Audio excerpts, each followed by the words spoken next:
બસ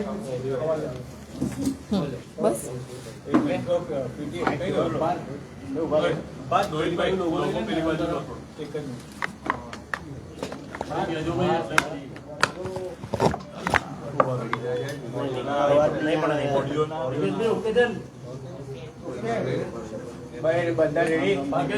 okay. આપ વિનીત કોટિયાને ઝડપી પાડવામાં આવ્યું છે, સમગ્ર માહિતી શું છે?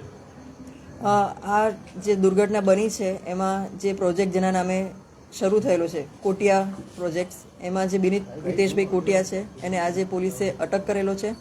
એ પોલીસ અલગ અલગ જગ્યાએ એની તપાસ કરી રહી હતી અને એ ઘોંસ વધતા એ પરત અહીંયા વડોદરા આવી ગયા હતા અને વડોદરા એ પોલીસને જાણ થતાં તાત્કાલિક એને ત્યાં અમે લોકોએ એને અટક કરેલો છે. એની જે દુકાન છે એ જગ્યાએથી અટક કરવામાં આવેલા છે. ક્યાં ભાગ્યો હતો અહીંયાથી દુર્ઘટના?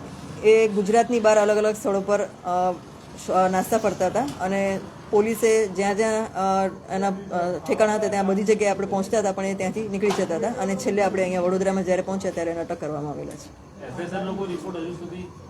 FSLની તપાસ હજી ચાલુ છે. આજે પણ FSLની ટીમે વિઝિટ કરેલી છે. એમને સાથે રાખી અને જે બોટના જે બોટ પાસેથી આ કંપની પાસેથી બોટ ખરીદવામાં આવેલી હતી એમને પણ આજે બોલવામાં આવેલા હતા અને એમને સાથે રાખીને FSLએ આજે બોટનું નિરીક્ષણ કરેલું છે અને FSL રિપોર્ટ ટૂંક સમયમાં આવી જશે. જે નાસ્તા ફરતા આરોપી છે એ લોકો માટે અમે લોકો એની જેટલી મિલકતો છે એની વિગતો અમે માંગી છે અને એમની તમામ મિલકતો ટાંચ કરવા માટે કાર્યવાહી શરૂ કરવામાં આવેલી છે. હાલમાં પોલીસ એ તમામ એના જે રહેઠાણના સ્થળ છે, એના જે કંઈ વેરઅબાઉટ્સ હોય એ બધા ચકાસી રહી છે અને એને અમે ટૂંક સમયમાં અટક કરી લઈશું. હાલમાં જે બાળકો જીવિત થયા છે એ લોકોના નિવેદન અને જે બાળકો મૃત્યુ પામ્યા છે એમના પેરેન્ટ્સના નિવેદનની કાર્યવાહી ચાલુ છે અને ત્યારબાદ આગળ કાર્યવાહી કરવામાં આવશે. વિનીત કોટિયાનો શું સમગ્ર પ્રોફાઇલ હતો, શું કામગીરી કરતો? વિનીત કોટિયા એના 5% શેર્સ છે અને એના ફાધરના 15% શેર્સ, એટલે આ કોટિયા પ્રોજેક્ટ્સમાં ટોટલ એ લોકોના 20% શેર્સ હાલમાં છે. એમઓમાં જેવી રીતે વાત છે કે પેડલ બોટ ચલાવવાની ખાલી પરવાનગી હતી, તો આ લોકો સ્પીડ બોટ કેવી રીતે ચલાવતા હતા એ તરફ તપાસ કરાશે? હા, એ દિશામાં પણ અમે તપાસ કરી રહ્યા છીએ અને એ આજે FSLને સાથે રાખીને એ દિશામાં પણ તપાસ કરેલી છે. BMCના અધિકારીઓ આ પ્રકારની આપી કેવી રીતે પરવાનગી કે સ્પીડ બોટ ચલાવી શકે?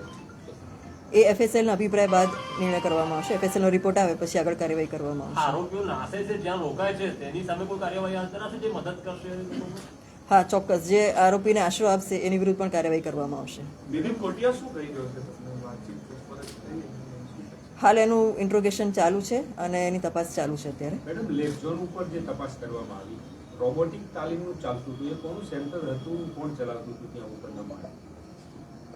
એ હજી તપાસ ચાલુ છે. અત્યારે અમે લોકો ગઈકાલે અમે આખા જે જગ્યા છે એ જગ્યાનું અમે પંચનામું કરવામાં આવેલું અને એના પછી કોણ કોણ છે, એના કઈ કઈ જગ્યાએ શું વસ્તુ છે, ક્યાં એનો ઉપયોગ કરવામાં આવતો હતો, આખી એસેટ્સનું, એ હજી તપાસ ચાલુ છે. પંચનામામાં રોબોટિકનું કંઈ આવ્યું છે ધ્યાનમાં?